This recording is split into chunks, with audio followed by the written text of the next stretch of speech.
The Second Palestine, 50 years, no justice for Western Sahara. The Forgotten Desert. For 50 long years, the people of Western Sahara have lived in silence, trapped between sand, barbed wire, and broken promises. The world speaks loudly about freedom, but for the Sahrawi people, freedom is just a dream buried under dunes. Western Sahara is Africa's last colony, the land that time, media, and justice forgot. Once part of Spain's empire, it was promised independence when Spain left in 1975. But as soon as the Spaniards pulled out, Morocco marched in, with tanks, flags, and soldiers. The desert, once free, was swallowed overnight. When justice died. That invasion wasn't called a war. It was called a Green March. 500,000 Moroccans were sent to reclaim land that was never theirs. The UN watched. The world stayed silent. And from that silence, injustice was born. Spain betrayed the Sahrawis. Morocco occupied them. Mauritania joined in, then later left. But Morocco stayed, and built the world's longest military wall, 2,700 kilometers of sand and landmines, cutting families, villages, and hearts in two. 7 million American-made landmines guard this wall, the wall that divides a nation. Inside the wall, the Sahrawis live under Moroccan rule. Outside it, tens of thousands of refugees survive in tents, in the burning desert of Tindouf, Algeria, where sandstorms replace seasons and hunger replaces hope. The Second Palestine. Their flag looks like Palestine, because their story feels the same. A land taken. A people forgotten. A hope buried under the sand. The same pain. The same silence. The same betrayal of the world. Here, the occupier is Morocco. And behind Morocco stands the West, turning their eyes away, because beneath this desert lies treasure. Not gold. Not oil. But phosphate, the white dust that feeds the farms of the world. Without it, the United States and Europe cannot make fertilizers, cannot grow their crops, cannot feed their people. So they stay quiet. They pretend not to see. They send aid to Africa, aid made powerful by the suffering of Western Sahara. The very aid that feeds others is born from the hunger of the Sahrawi. People call Gaza an open-air prison. But few know that Western Sahara is another one. A second Palestine, hidden behind dunes, forgotten by cameras. Here too, children grow up under occupation. Here too, mothers bury sons before their time. Here too, freedom is a dream that never wakes. And here too, the United Nations plays its same old role. Sending peacekeepers, not to bring peace, but to protect the silence. In 1991, they created MINURSO, the mission meant to organize a referendum. A simple vote to decide, freedom or Morocco. 34 years have passed. That vote never came. Because Morocco blocks it, and the UN obeys. A wall built on lies. Morocco calls Western Sahara its southern provinces. But no country in the world truly recognizes that claim. Still, Morocco acts as if the land is its own, building cities, selling phosphate, fishing the coast, and silencing every voice that dares to speak of freedom. The Sahrawi people are forced to carry Moroccan ID cards. Their schools teach Moroccan history. Their leaders are jailed when they protest. Even their flag, the flag of their hope, is banned. Across the border, in the camps of Tindouf, the refugees wait. 5 decades now. Whole generations have been born, grown old, and died without touching their homeland. They still call their camps temporary, but everyone knows, this temporary has lasted half a century. It is the same story of colonization and the slave trade, the same dark stain kept fresh to remind the world who still holds the power. A system that never ended, only changed its uniform. The blue suits. The same arrogance, the same supremacy, wearing the mask of peace and development. They act as if salvation was already paid, as if one man's, Jesus' sacrifice gave them a license to sin forever. To kill humanity to its core, and call it civilization. The UN is a theater. In 2024, something unbelievable happened. The United Nations, the same body that once promised a fair vote, legalized Morocco's occupation. Yes, the same UN that talks every day about human rights and justice, voted to accept the Moroccan map, the one that includes occupied Western Sahara. Why? Because votes in the UN are not decided by truth or justice, they are bought with aid, loans, and political favors. Most countries vote for injustice to get UN funding, World Bank money, or protection from sanctions. That is the game. That is what the UN was built for, to control nations, not to free them. The same lie, repeated every year, dressed in new words, all in the name of stability. Africa has no permanent seat in the Security Council. 5 powerful countries hold the keys, and Africa must watch from the door. For them, Africa is not a continent, it is a stage. A stage for their politics, their speeches, their fake peace missions.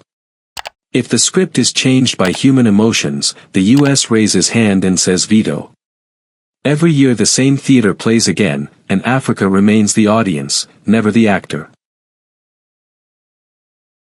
The game of votes. In the UN General Assembly, justice is traded like oil. Poor nations are pressured, rich nations are bribed. You vote yes to injustice, and in return, your debt is forgiven, your aid continues, your seat is safe. Those who oppose the powerful are punished. Those who obey are rewarded. That is why, when the Moroccan map was put for approval, almost every country voted yes. Not because they believed Morocco was right, but because they feared being punished if they said no. In this world, justice is expensive. Silence is cheap. And that is why Western Sahara remains unfree. The price of silence. For the Sahrawi people, every sunrise is a reminder of betrayal. They were told the UN would protect them. They were told the world would not forget them. But 50 years later, they live in tents, their land stolen, their voices drowned. Children in the camps draw their homeland in sand, because that is all they have left. Women cook on firewood, under plastic roofs, dreaming of rain that never comes. Old men still carry the keys to homes they were forced to leave in 1975, keys that now open nothing but memories. A land of riches and pain. Western Sahara is not poor. It is rich, too rich. It has phosphate mines that feed the world's farms, and one of the richest fishing coasts on earth. That is why no one wants to free it. Morocco exports those resources. Europe buys them. America supports it, France protects it. And all pretend not to see the truth. Because behind every peace talk and development project, there is a trade deal, and behind every trade deal, there is silence. Billionaires and corporations extract, politicians are enslaved, the game goes on. Cowards never come alone. Morocco didn't act alone. Cowards never come single, they come in groups.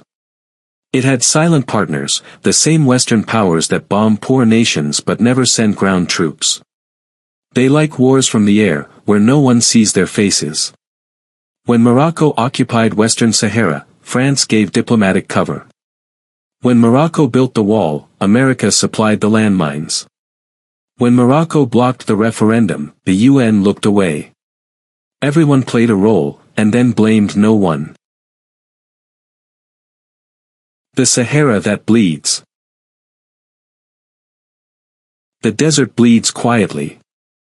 No camera shows it. No leader speaks of it. In the occupied zone, thousands of Sahrawis disappear each year. Human rights activists are jailed, journalists are tortured, and families live under constant watch. Moroccan police raid homes, break protests, and arrest teenagers for waving the Sahrawi flag. But these stories rarely reach the news, because Western media sees only what their governments allow. When hope refuses to die. Yet despite the silence, hope breathes. In the camps of Tindouf, the Sahrawi youth still raise their flag every morning. They study under tents. They learn history.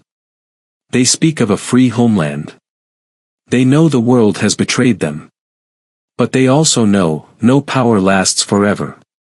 Their dream is simple, to return home, plant trees on their sand, build schools for their children, and live with dignity. They don't ask for much, only justice.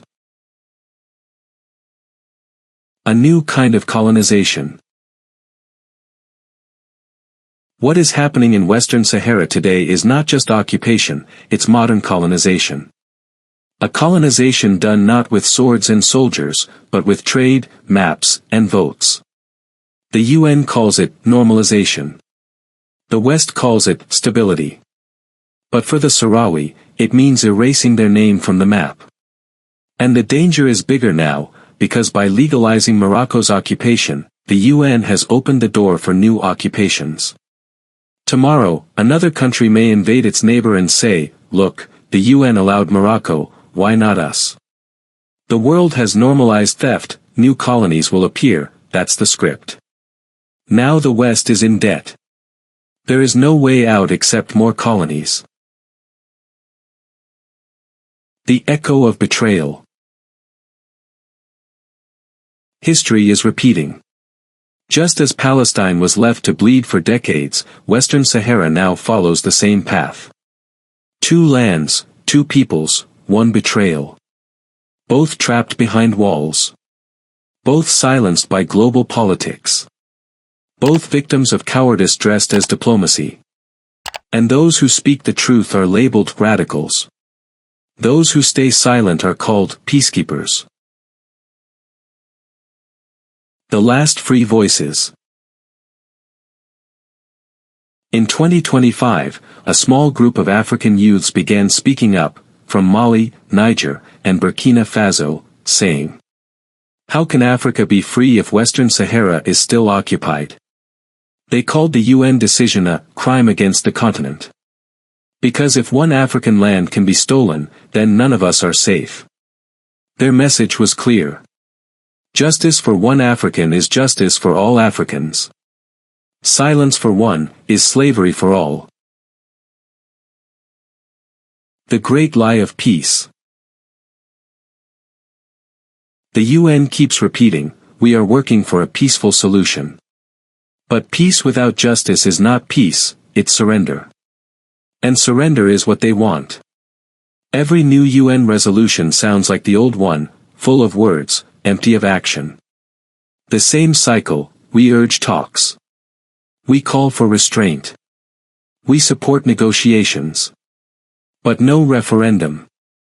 No freedom. No justice. Because the truth is, peace is not their goal. Control is. The silent media. The media will never tell you the truth. It will never say, without the phosphate of Western Sahara, the so-called free world would struggle to grow its food. It will never show how every bag of fertilizer in Europe and America carries the pain of a Sahrawi family. For this free phosphate, Morocco is used as a guard dog to protect the mines, to deliver the treasure safely to the West. And in return, Morocco gets some loaves of bread, a few weapons, and full freedom to oppress the poor. It gets a license to violate human rights, to silence voices, to kill at will, and even to use the Sahrawi people as moving targets in the desert. This is the deal that the media will never discuss.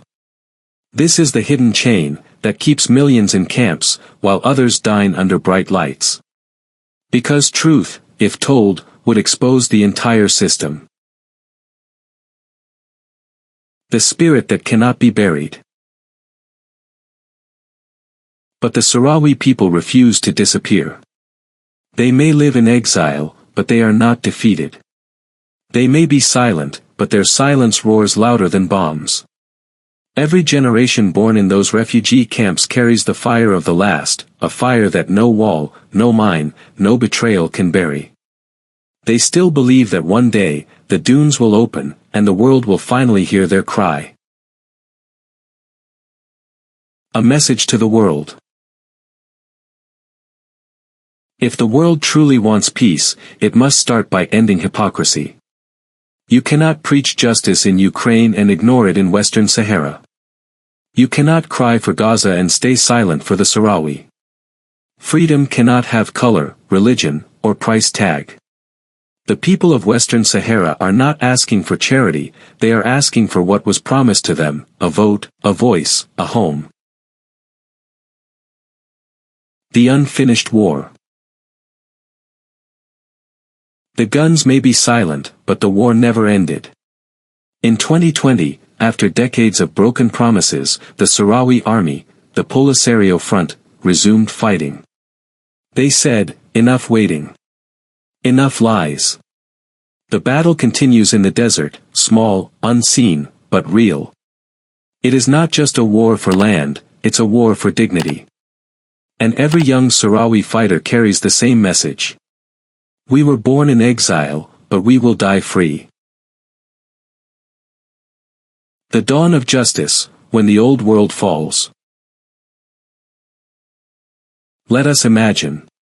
The day the Western domination collapses.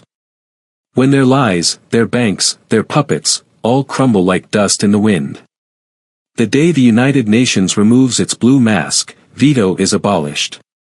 And the truth finally steps into the sunlight.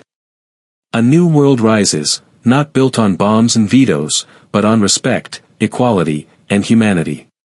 The African youth, tired of being used, rise like a storm. They burn down the old chains, ECOWAS, the African Union, and every seat that served foreign masters.